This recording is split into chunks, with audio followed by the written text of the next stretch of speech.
Hi, I'm Hal Roberts. This is Bridge City News. Here's some of the top stories we've been following. A deal has been ratified between WestJet and its union, which represents the airline's engineers and other technical operations employees. The defense lawyer for one of the Coutts, too, says the trial involving her client Anthony Olenek is un-Canadian. And Conservative leader Pierre Poilievre took aim at a Jewish Liberal MP who says is not doing enough to combat anti-Semitism in Montreal. Your nation, your province, your southern Alberta. From the heart of Lethbridge, it's Bridge City News with Hal Roberts. Thanks so much for joining us. Good news for those who travel with WestJet. The company announced today that an agreement with its engineers has been reached. The first collective bargaining agreement between the carrier and the Aircraft Mechanics Fraternal Association, the union representing engineers and other technical operations employees, was officially ratified. WestJet Airlines President Diederik Penn says while they're grateful to have achieved a resolution, they recognize the impact the disruption over the July-long weekend had on guests, the communities they serve, and the rest of their staff. Federal Conservative MP Pierre Poilievre was in Montreal blasting the Trudeau government on its record on drugs and crime. He also lashed out at Liberal Jewish MP Anthony Housefather. Poilievre says Housefather's doing nothing when it comes to the rising anti-Semitism, which is taking place in Housefather's very own riding of Mount Royal in Montreal. Just like Anthony Housefather is nowhere and doing nothing to protect the Jewish people against the rampant anti-Semitism that has unleashed on the streets of Montreal and across Canada, and Housefather is protecting this recent radical that they appointed to head up the Human Rights Tribunal.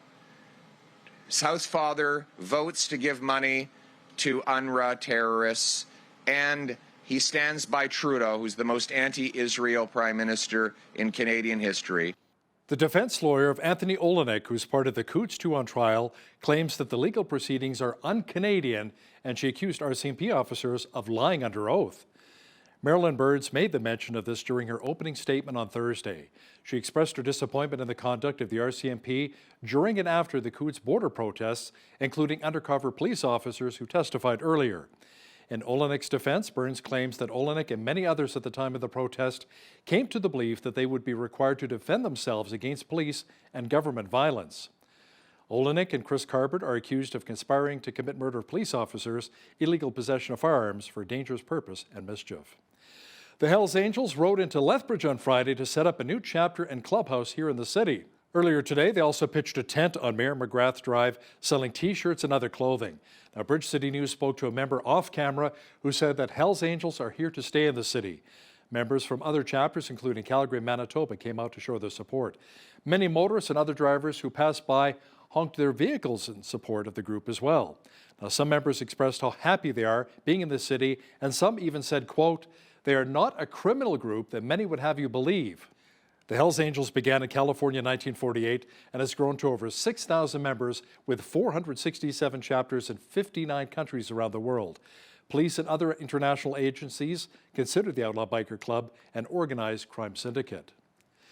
The families who lost their loved ones at the hands of a serial killer say they have finally seen some justice. A judge convicted Jeremy Skibitsky of first-degree murder in the 2022 slayings of 4 Indigenous women. Family members of the victims spoke at an Assembly of First Nations gathering in Montreal. The last year and a half, I've had a lot of emotional roller coasters for my family and I. We've had many ups and downs. And after learning the news of my mother Morgan and her being in a landfill, it leaves you with many questions, many whys, many what ifs. What could we have done? What could we do to help Morgan? This is work that we shouldn't have had to have fought for. This is work that we shouldn't have had to have done in the first place. And more importantly, it was something that we shouldn't have ever had to have begged for. And it's a basic human right. You know, my mom's in a landfill and she has the right to a dignified burial.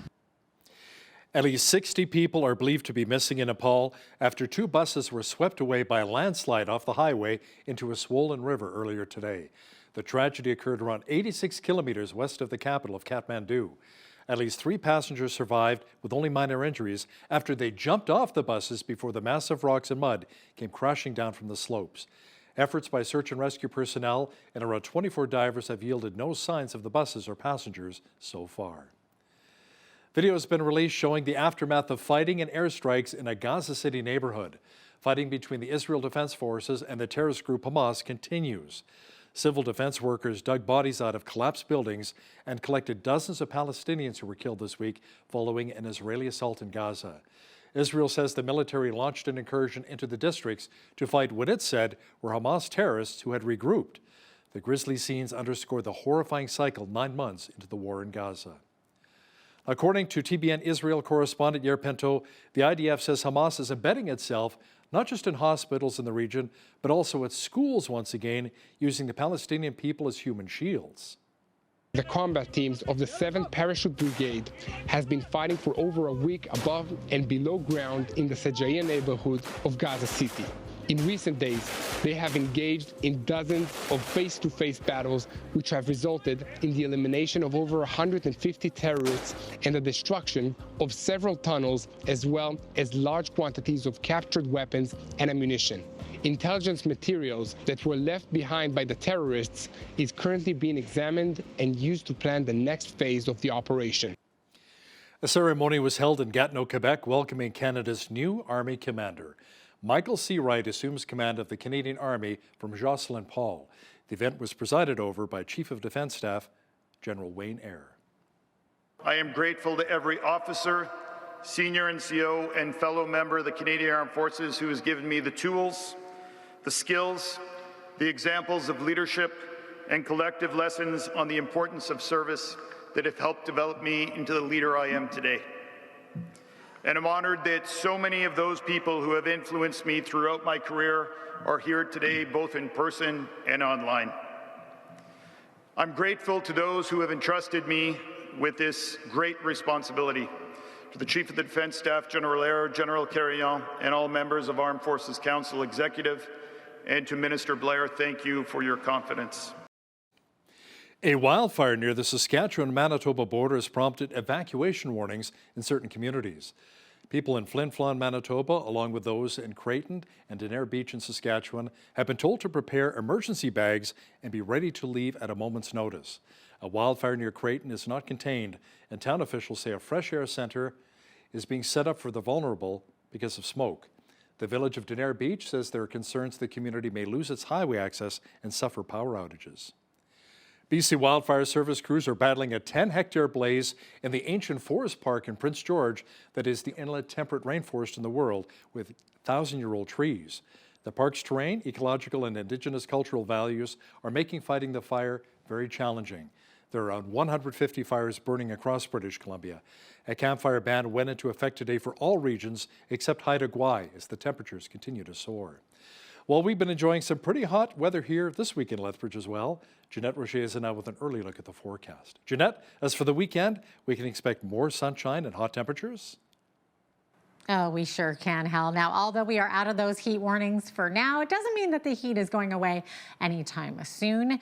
Oh, no, it's not. Although we saw a little bit of a reprieve from those 30s today at 28, we're still well above seasonal right now, about 25 degrees. And now this evening, we could see a slight chance of showers late in the evening and overnight risk of thunderstorms into tomorrow. Mercury climbing back up to that 30-degree mark. Mainly sunny skies, particularly in the morning. We could see a little bit of cloud coverage by the afternoon. And I will be back later in the show to give you that full 7-day update. Great. Thanks so much, Jeanette. You know, while many of us look forward to getting outside, enjoying the warmer summer temperatures, high temperatures like we've experienced this week can be very hazardous to our health. Bridge City News spoke to AHS Medical Officer of Health for the South Zone, Dr. Allison Gonzalez, about the problems that can result from overexposure to extremely high temperature values. And when the temperatures are this hot, you're really at risk for heat-related illness, which it really impacts the body's ability to address a heat load. So it can range from anything from heat cramps to heat syncope, which is like fainting, to heat exhaustion, and to heat stroke, which can be fatal. Heat exhaustion, when someone's suffering from that, they'll experience nausea, dizziness, excessive thirst. They'll be very, very sweaty. It's important in those instances to get those people out of the sun into shade, give them sips of cool water, remove any unnecessary clothing, and really monitor for any signs of heat stroke, which may progress. Dr. Gonzalez says if you have to be out in the heat of the day, make sure you apply sunscreen with a sun protection factor of at least 30. She also says it's very important to wear a broad-brimmed hat, take frequent breaks, and drink plenty of water. She also warns against leaving young kids, elderly dependents, or pets in vehicles for any length of time, as the temperatures can quickly soar in enclosed spaces. The Alberta government announced $44 million in new funding to help business owners reduce emissions and lower energy costs. Environment Minister Rebecca Schultz says the money will go towards 21 businesses in a wide range of fields, including agriculture, forestry, construction, and oil and gas sectors. We're tapping into that entrepreneurial and innovative spirit of Albertans to advance new technologies that will create jobs, reduce emissions, and grow the economy through projects where this funding, goes a long way. These projects touch all corners of our economy, which I think is pretty exciting, covering everything from power generation to agriculture to forestry to, of course, oil and gas, construction, electricity, and so much more. This includes funding for an AI-powered lighting system that will grow plants more efficiently while reducing energy costs, a new geothermal project that could one day help power homes and businesses in Greenview and across the province. Teachers in Alberta say a government move to increase the number of math and reading assessments for elementary school students is both unneeded and unwanted. The changes will begin in the fall and will include new standardized testing for students in kindergarten to grade 3. Education Minister Dimitrios Nicolaides says the tests are low intensity and will not affect grades and will help identify students who are falling behind. The Alberta Teachers Association says the new testing requirements are time-consuming and unnecessary because teachers already know which students need help. With the Summer Olympics about to kick off, many athletes and coaches from around southern Alberta are gearing up and ready to represent Canada in Paris. Now, one of them, fresh off a first-place win at the FIBA 3-on-3 series in Edmonton, serves as an assistant coach for the University of Lethbridge Pronghorns women's basketball team, alongside her teammate Casey Bosch. Paige Croson describes her experience of getting an opportunity to bring home gold on the world's biggest stage. I'm excited to be in Paris and share the experience with my family. I think everyone who has kids that are involved in sport and know the sacrifice of what it takes to put athletes in sport. So to be able to share it with the people that have contributed my whole life and for so long, my parents there, my daughter, and my sister, brother-in-law. But I think to be able to share it with them is going to be absolutely amazing. The reason why we have found success is just the chemistry and camaraderie that we have. We have so much trust in one another and care about each other so much off the court as well as what we do on the court. And I think that shows. And a team of 4 athletes, I think having strong relationships and having trust is so important. And then I think we have amazing talent. We have people that are the best in the world at what they do. And so it's just a matter of getting us to, play together and peak at the right time, and then hopefully we'll have success in the Olympics. We worked so hard to get to this point, but I hope to be in Paris and just, be present and enjoy the moment. There are 12 athletes, coaches, and other personnel with connections to the University of Lethbridge and area who are heading to Paris this month. Good luck going out to all of them. Lethbridge City Council has voted to provide financial support in a bid for the 2026 Memorial Cup at the NMAC Centre. If successful, the bid would cost the city $1.25 million, which will come out of the Municipal Revenue Stabilization Reserve. Officials say the Memorial Cup would bring in around $10 million to Lethbridge. The Lethbridge Hurricanes of the Western Hockey League would become the host team and would participate in the tournament for the first time since 1997. This comes over a month after City Council approved a bid to host the 2026 Scotties Tournament of Hearts. A decision on who will host the Memorial Cup will be made in December. Fingers crossed. The Interfaith Food Bank is celebrating its 35th anniversary of serving our community. Now, the group's executive director, Daniel McIntyre, shares that the Interfaith Food Bank originated as a temporary measure back in the 80s when the economy collapsed, but stayed due to a big need. She also says the Interfaith Food Bank wants to make sure they hang around for another 35 years. McIntyre adds for their 35th anniversary donation campaign, they hope to reach $35,000 to go into their endowment fund. Actually, a shame that we have to admit that the food bank has been around and needed for this many years, but we are so proud of the accomplishments that we have made and the community contributions that have brought everything together over the last 35 years. It is incredible the community support that has come in to allow us to be able to serve the community for 35 years.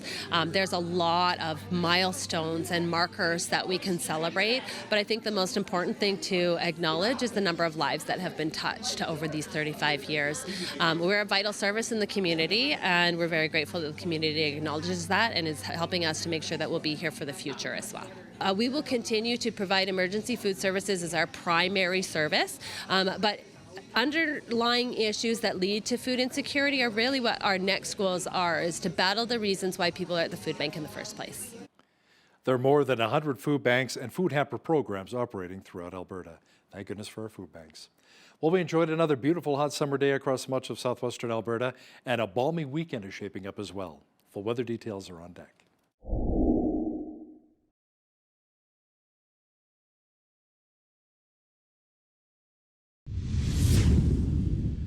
The average high for this time of year is about 25 degrees for Lethbridge. We're a little closer to that mark today. Jeanette Rocher is now with a full look at the weather picture. Jeanette, the mercury, however, may be climbing, and just in time for the weekend. Yes, it will, Hal. By tomorrow, we are seeing that mercury jump back into the 30-degree mark right there. And then for the rest of the week, we are definitely hovering above that seasonal average for this time of year, looking at temperatures of 29 on Sunday, up to 31 Monday, back to 30 degrees on Tuesday, 32 on Wednesday, and all the way up to 34 degrees on a Thursday. And I think it's a safe bet to say that we'll be back in a heat advisory for those days there. Okay, so the average high for this time of year, as you mentioned there, 25 degrees. We're well above that these days.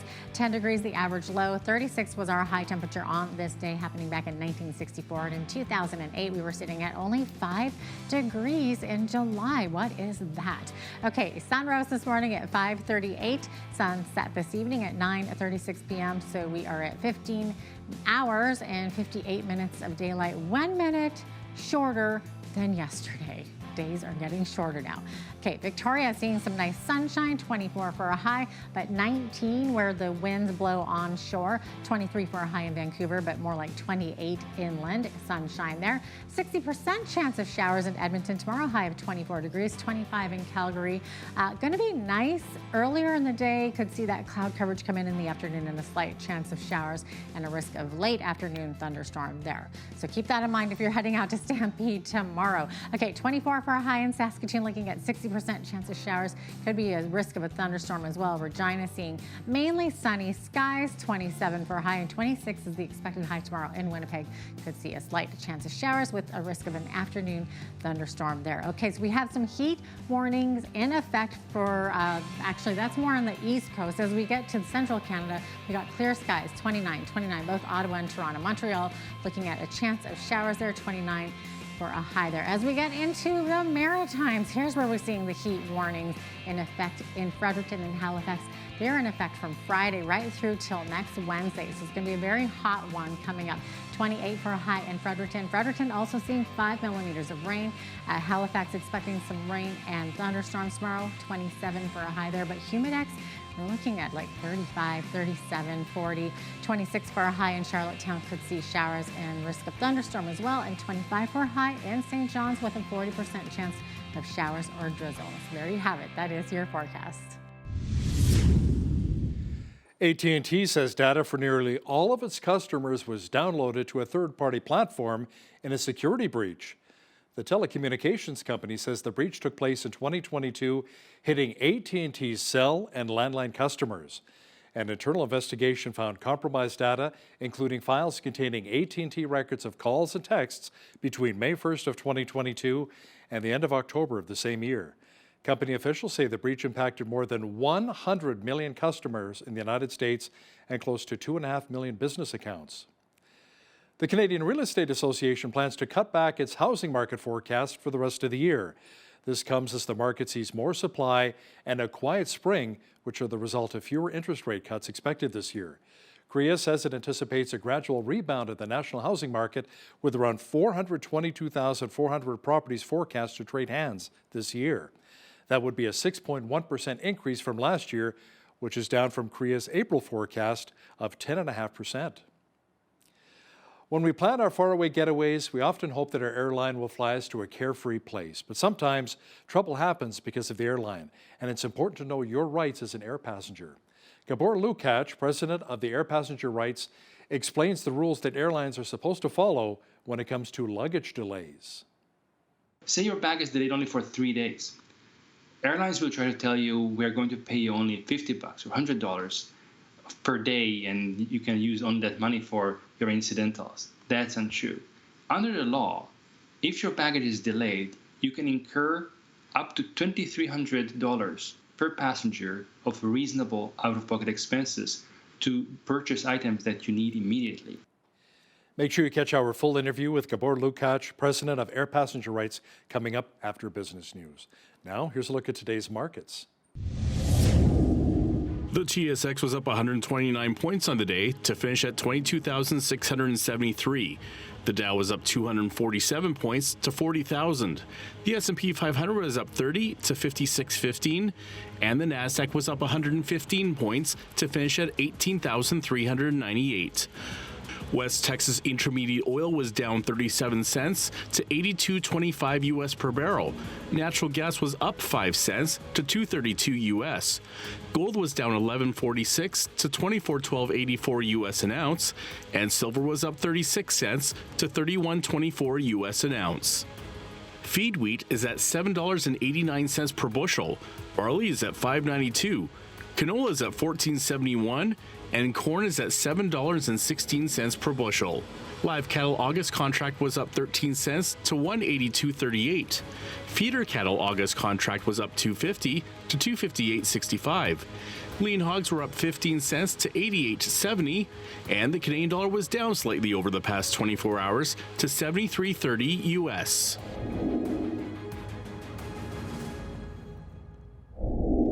Recapping one of our top stories. Good news for those who travel with WestJet. The company announced today that the agreement with its engineers has been ratified. The first collective bargaining agreement between the carrier and the Aircraft Mechanics Fraternal Association, the union representing engineers and other technical operations employees, was officially ratified. Do you know what your rights are when you fly on a commercial airline? Gabor Lukács, president of Air Passenger Rights, will tell you what they are in just a moment. When you see news happening in your community, be sure to send us an email at info@bridgecitynews.ca. Also, be sure to subscribe to our YouTube channel anytime and visit our website to check out a number of stories and interviews. Here's today's Bridge City News community calendar. All are invited to attend the Town of Colehurst 2024 Miners' Days Parade, taking place Saturday, July 27th. Kicking off Parade Day at 8 a.m. is a free pancake breakfast at the Colehurst Community Center, with the parade beginning at 10:30 a.m. Enjoy beautifully decorated floats, classic cars, antique tractors, and cute animal displays. For more information, visit colehurst.ca. Do you have a heart to serve our community? The Lethbridge Soup Kitchen is looking for volunteers to help prepare, serve, and clean up after meals that are given every day. The Lethbridge Soup Kitchen's mission is to help alleviate the struggle of poverty for individuals and families who are poor, have very limited income, or just in need of a hot meal. They also desire to increase public awareness of the needs of the poor and homeless in Lethbridge. For more information and to volunteer, visit lethbridgesoupkitchen.ca. And that's today's Bridge City News community calendar.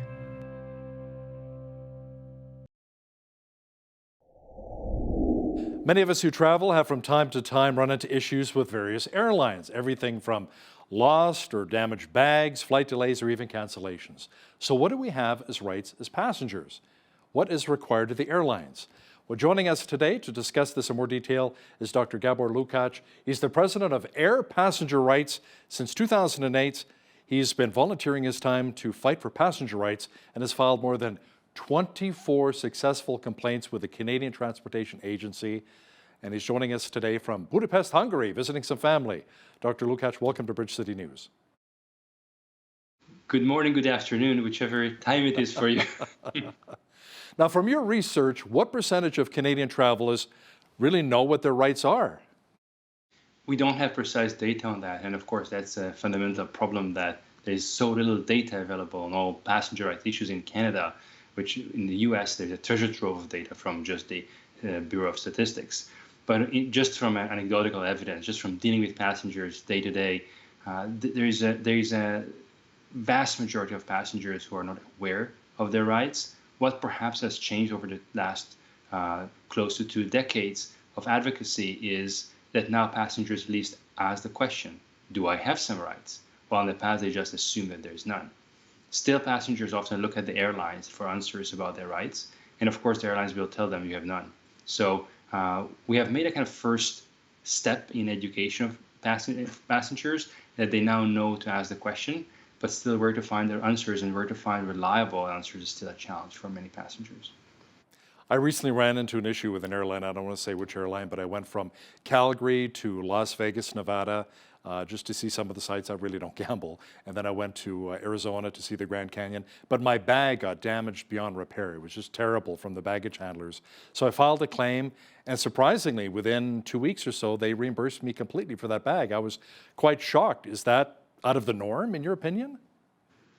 Well, actually, what the airline is supposed to do in such situations, if it is beyond repair, is to pay for the cost of the replacement baggage. Because you may have purchased the bag a year or 2 or 5 or 10 years ago, and for that price, you're not going to get a new baggage. But when it comes to baggage liability, it is not the depreciated price the airline has to pay for. They have to pay for, the price of replacing it, because after all, there's no market for used baggage the same way you would have a market for used cars where you can actually measure in an economically meaningful way depreciation.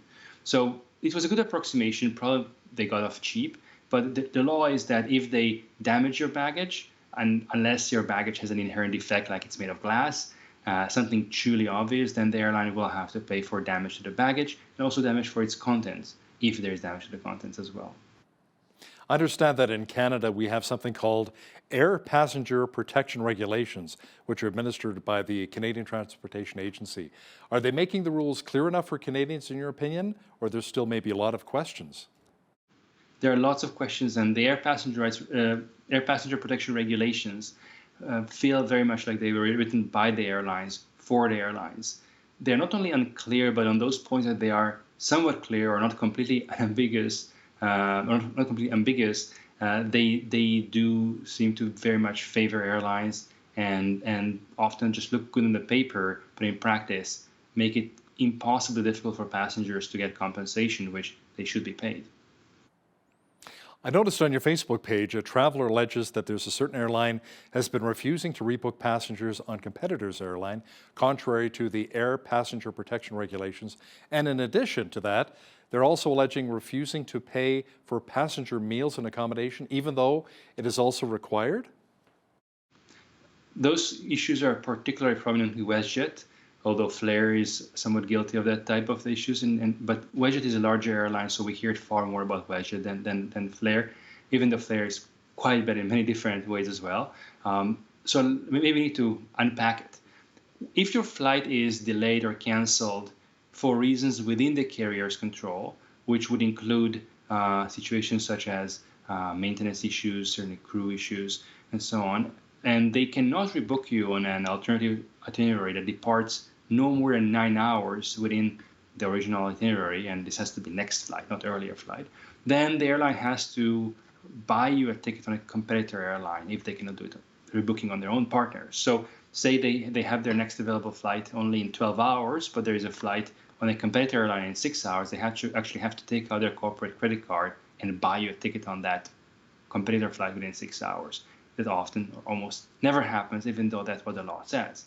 Meals and accommodation is also an issue. WestJet loves to tell people we're going to only cover you up to a certain amount for your accommodation or a certain amount of your meal, and that's not what the law is. The airline has to provide a meal or provide the accommodation or pay for it, and that doesn't, of course, mean that you can go and get drunk or that you can go and buy a luxury special chef restaurant, but just go to a normal restaurant, whichever is available where you are, get a reasonable meal, perhaps not alcohol. That's something the airline will have to pick up the tab for, whether they like it or not. They are not doing it, and they are hoping that passengers don't know what their rights are, and therefore they are not going to pursue their rights.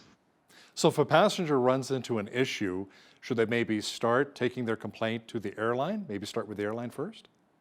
So in terms of how to handle problems, when you start seeing that there's a problem, the first step is documenting. keep receipts, record your interactions with the airlines, record your conversations, if necessary, even take a video of your interaction. Then once you have an idea, a good summary of what happened, the first step is always making a demand to the airline. This is what happened, this is what I want you to do. Writing a long, multi-page complaint letter is not the way to go.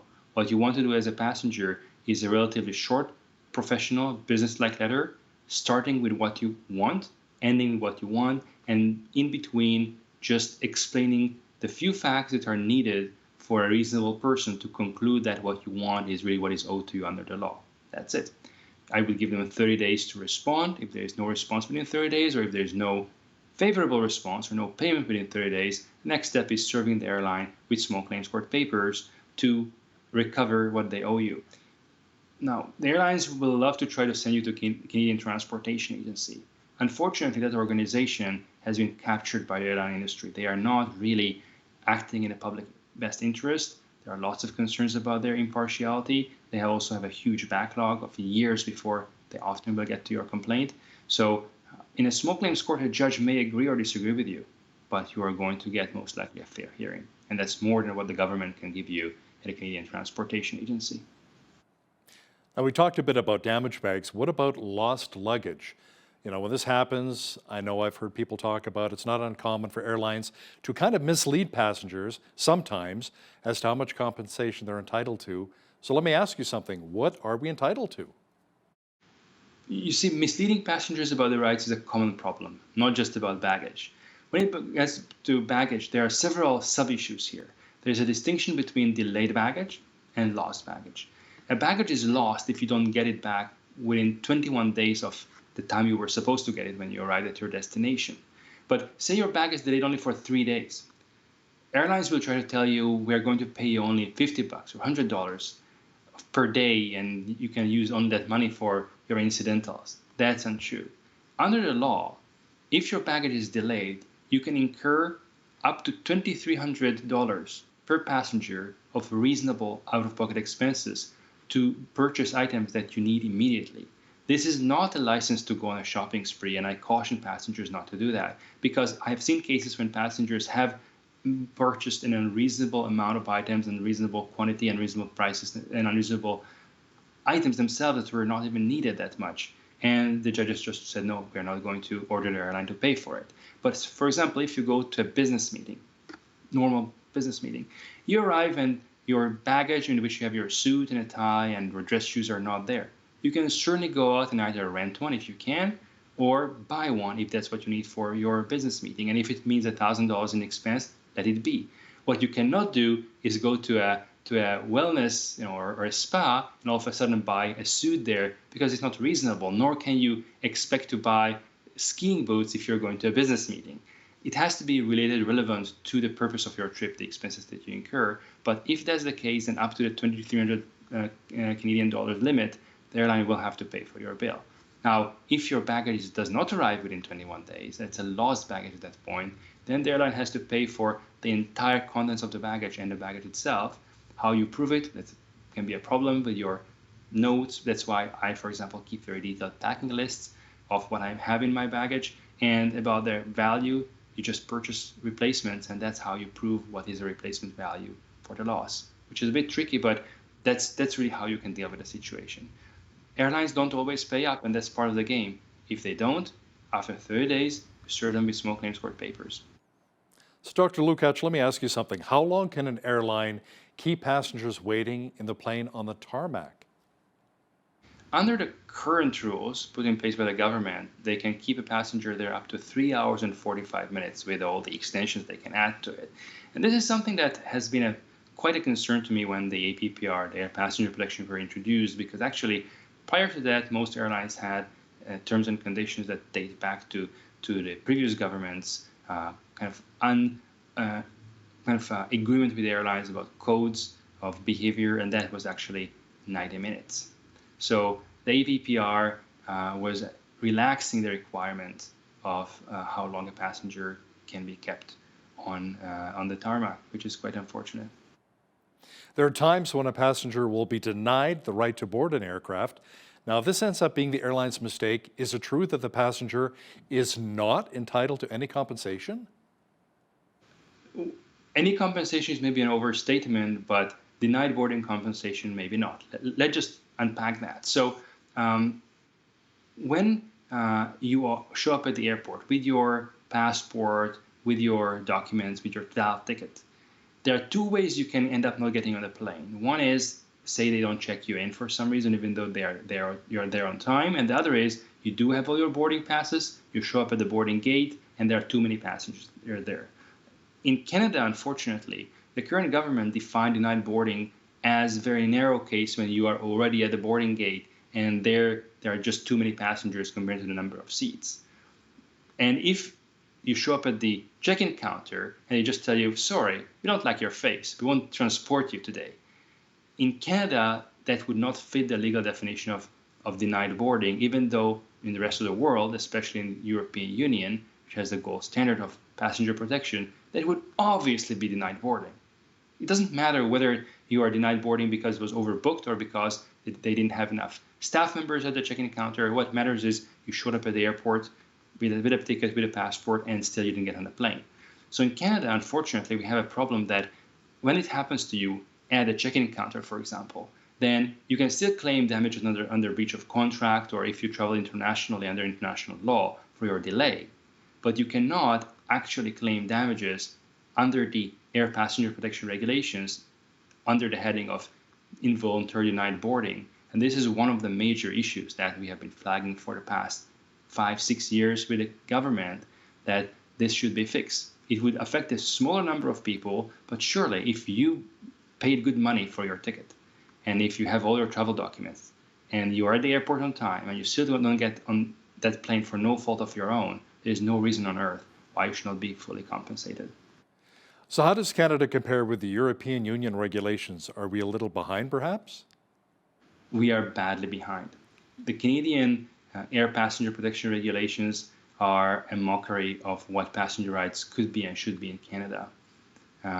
In Europe, they have a system which is very simple to administer, very simple to determine whether you are owed compensation or not. You don't need all kind of data that only the airline has, which is what's happening in Canada, about why the flight was delayed or canceled and what type of issues happen. All you need to look at in Europe is when your flight was supposed to land, when your flight actually landed, and whether there was any kind of so-called extraordinary circumstances, which is something as extreme as a snowstorm, as volcanic eruption, or God forbid, act of terrorism, that you can normally learn from public sources. If you can rule out extraordinary circumstances just by browsing the news, then you can quite safely determine how much compensation is owed to you.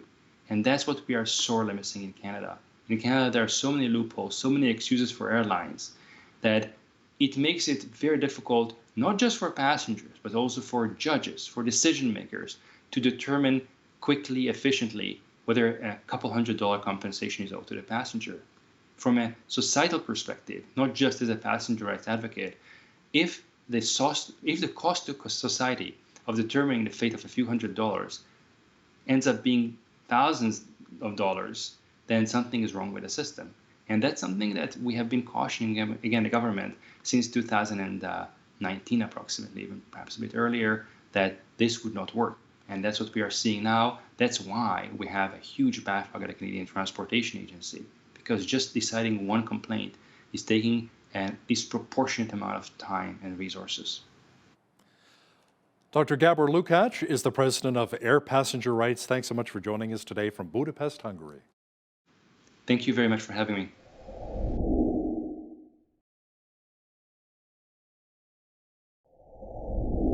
Hollywood often portrays fathers as being a little goofy and sometimes not the sharpest knives in the drawer, which I believe is quite sad considering the powerful role that fathers play in society today. And according to our Heavenly Father, fatherhood is also very important when you read that in the Bible. Now, to discuss this in more detail is Rowan Crown. He's the lead pastor of Amazing Grace Community Church here in Lethbridge. Pastor Rowan Crown, welcome back to Bridge City News. Thank you for having me, Hal. It's good to be here. So, Pastor Owen, many would agree that fathers play a very important role in the family dynamic. But sometimes, as dads, we do make mistakes. And those flubs can sometimes leave lasting hurts on our children. How can we really rebuild that relationship? Yeah, I first want to start off by saying that I do not come here as the number one example of a father. And it's important to know that we are people who make mistakes, and I've failed as a father many times. So I think the first thing is recognizing our weaknesses as a father, and how much we need the Lord and the Lord's guidance as we are fathers to our children, and really fathers to others, or examples of fathers to others in our lives. So, as dads, you talked about guidance from our Heavenly Father. How about wisdom as well, that we really rely on God's Word and maybe seek more insight in His Word as a proper way of being a good father? Yeah, Hal, I think it's a very difficult time in which we live in, where the role of the father, as you said, by community examples or the examples in the world, that fathers are not looked upon as what Scripture would really portray fathers as. And so it's important that we look to God's word, we look to the wisdom of God and the fear of the Lord in order to help us to walk humbly as fathers and allow his fatherhood in our lives to reflect and build in us that character, so we can be those examples to those around us. Let's expand on that for just a moment here, Pastor Rowan. What do you see as the role for fathers today? I think the role of fathers today is to walk in humility, to lead confidently, and to really be those people who listen, who react in wisdom, but also are not afraid to love others and love their kids in a way that is helpful in guidance and so forth. It's easy right now in this day and age, because the role of fathers has diminished in really a fatherless generation, to kind of take the back burner in the lives of our kids and our children. Sometimes there's this push to abdicate some of those leadership responsibilities. But really, God calls us as fathers to be leaders, using the personalities and the gifts He's given us to be the leaders and examples to those in our lives, especially our children. You know, I'm a father myself of two wonderful kids, Matthew and Carissa. They're adults now, obviously, in their 20s. But I remember when they were younger, they were going down a certain path. I've been down that path. It led to destruction. It wasn't a good path. And I'm trying to encourage them and support them and love them, saying, guys, don't go down that path. I've been down that path. It's not a good path to go down. But as a father, sometimes you have to let go and let God and just let them learn, I guess. And that's what's really hard, I found, as a father, as a parent. Yeah, I'm learning that still, Hal, to be honest, is when to surrender our kids to the Lord, right? We desire for them to grow up in the fear and nurture of the Lord, but there comes a time when we can't control our kids, that we really need to leave them up to the Lord. I've had to do over the last actually year a lot of repenting to God and to my kids for things that I have did or said to them unintentionally, but as they've gotten older, they've said, "Dad, you did this to me," and that hurt me. And so I've had to do a lot of soul searching, a lot of going before the Lord, and actually asking my kids for forgiveness for the ways in which I have treated them in the past, and asking the Lord to help me grow as a father as my kids grow older. Is there almost a kind of reconciliation that fathers have to have with their children, perhaps? Oh, ongoing reconciliation.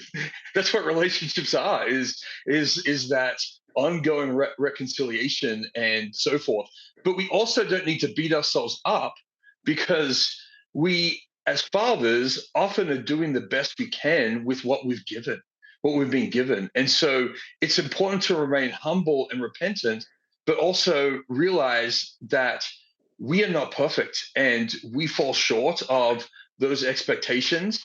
But to quickly remind ourselves that we can go to God for forgiveness, and we can go to our kids in and asking them to forgive us too. That's not showing weakness in a sense that we are weak people. That's actually showing a weakness in strength, that we too need the Lord as we father those around us, and therefore it's actually a strength. And there's, as the Bible says, there's strength and weakness when we display that in a humble reliance upon the Lord. In my family, fathers traditionally were disciplinarians. Part of our job was to correct, but along with that, really encourage our children and teach them along the way. How successful of a formula do you think that is for today? Yeah, Hal, I would say this. I would say society and culture have changed a lot over the last 10, 20 years. The way I used to view the role of a father in my life has changed in a lot of ways, and it's changed somewhat for the good, but also there are dangers that we can easily fall into if we don't remember those things. And so, yes, traditionally, the father has been the disciplinarian in the role of the family. Somewhat that has changed, where there's kids who grow up without fathers, they only have a single mom, and so that male authority can somewhat be a struggle for some. And so, how do we humbly bring that role back into the life of a family? It's difficult, and so it's a learning stage for many fathers in our generation. How do we display God's goodness, God's grace, but also the love of God through godly love and discipline in the family? It is a very difficult time in which we live in, and so we have to err on the side of caution at times, and be more encouraging, and not demand that we have this authoritative role in the lives of our kids, which has been looked upon now as a very bad thing. How do we show that authority, but also how do we show that with encouragement and humbly as well? That is the challenge for us as fathers today. Pastor Rowan, many of us have never had the blessing of a father, and somehow I think we all long for our dads to say, son, daughter, I'm so proud of you. You are so amazing. Lifting up your children. How important is that kind of validation for our kids? Oh, Hal, it is very, very important. For me as a kid, that was so important to have my father's recognition, to have my father's love and verbal affirmation was so important. I set my mission as a young father that I was going to do that. Have I always succeeded? No. But it's so important that as fathers, we are there for our kids, even and especially when they fall and fail, and when they mess up. We need to be the first ones there to love and care for them during those difficult times. And to lift them up, absolutely.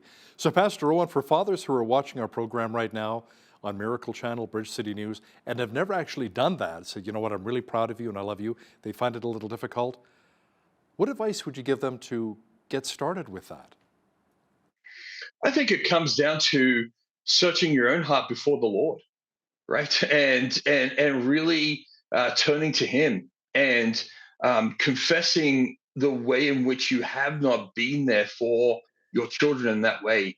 And it's important because we have God the Father who loves us unconditionally, and so we can go to Him with these things, and then we can really ask the Lord to help us go to our kids, go to our children, make that phone call, admit our wrongdoing and our sin, and then ask others to hold us accountable in that process. I just had a father figure who just died suddenly this week in my life, a mentor of mine. And the one thing about him is that he always challenged me as a father. He always said, how are you seeking the Lord, Rowan? How are you seeking the Lord in front of your wife and your kids? And the memory of that still sticks with me today, is that I need to be that example, that living example to my kids and the other children that are not my kids in my life, that look up to me as a father figure in their life. You know, our condolences going out to you and your family with you losing your mentor. And let's talk about the importance of mentors as well, especially with maybe children who didn't grow up with a father but have that mentor, and that mentor can be a powerful, influential figure in that young person's life. Oh, definitely. I would say this. I would say every father, every male who's listening out here, if you don't have mentors or men in your life that you can bond with and talk about the things of the Lord, talk about your struggles, then it's going to be extra. It's going to be extra harder to be the man that God has called you to be, and you need that in your life. You need men challenging you and examples in your life, speaking into your life, calling out your stuff when you need to, when it needs to be called out, and praying for you as you are doing the things that God has called you to do as a husband, as a father, as a worker, wherever you are. It is so, so important. I encourage every male who's listening out there to have some sort of mentor. You know, one of the most common complaints about fathers seems to be, my dad didn't spend a lot of time with me. He was always at the office, always working, always on the road. So Pastor Owen, how important is it just to spend some quality time with your kids and really investing in them? It is so, so important. And you'll fail. And there are times when they will not like you being in their lives, and they will reject your wisdom. They laugh at me all the time. Every time they go out, I say, remember wisdom. And they now joke about it because they know I'm going to say it all the time. But it's important that we have that constant presence in their life, because that's what God our Father is to us. I'm preaching on Romans 8 this week, and it's a beautiful passage about the fatherhood of God in our lives, that he's our Abba Father, he's our daddy. He's always present with us in the spirit. And so we can't be always present with them, but we can pray for them, seek the Lord for them, and remind them that we love them in a way that no one else has the opportunity to love them as a father in their lives. You know, many dads like to put on that real tough exterior, that macho image for their kids. But I wonder if it's more important to actually teach and model to our kids, like you mentioned earlier, to walk humbly, to take responsibility for our actions, and to really apologize when we mess up. Say, you know, son, daughter, my bad, I'm sorry. I shouldn't have done that. Yeah, it's so, so important. I come from that old school Hal where fathers, and I actually had a father that I grew up with until I was 18, and then I moved to the States and lived with my uncle, and then he became another father figure in my life, and he was tough as nails, and he really taught me what it means to and hold me accountable, and so I learned both sides of the coin in understanding that a father can be strong. A father can really be that strong leader in your life, but also a father needs to be humble. I still remember to this day when I made a major mistake, and my uncle, he's big and strong, and man, he put the fear of God into you. But when I made that major mistake, he didn't scream at me and yell at me. He walked up to me and put his loving arms around me and cried over me. And I still remember that to this day, that it was so unexpected. And I just wept. I just wept because that's what I needed. I needed a humble person to love me in my mistake. And that's what he did for me that day. How about thoughts on how we can best honor our fathers in a very meaningful way? Yeah, that is a great question. I have wrestled with that being a father, and even in my own struggles, in my own relationship, in understanding how I've responded to my father in the past. So I think it's important for us to be thankful to God, regardless of what our fathers have done to us. right? That you may be out there and your father may have treated you very poorly in your life, but you can still be thankful for them, right? And you can pray for them. And I think it's important that we honor them by remembering even the things that they did for us that may have been small. But now, as a father, those small things, I look back and go, man, they weren't small. They were mighty things. My dad loved every person, a homeless person, an addict. Every time I walked with him in downtown Sydney, Australia, he would stop and talk to the alcoholic, right? I still remember that. And that was passed on to me. And there is not a homeless person that I do not meet, that I do not look in their eyes and say hello. I honor my father because he exemplified that for me growing up as a young man in Sydney, Australia. Rowan Crown is the lead pastor of Amazing Grace Community Church here in Lethbridge. Pastor Rowan, thanks so much for your time today. Thanks, Hal, for having me on this very important topic, and the Lord's blessings on you and the program. Thank you so much, you as well. On behalf of all of us here at Bridge City News, I'm Hal Roberts. God bless and thanks for watching.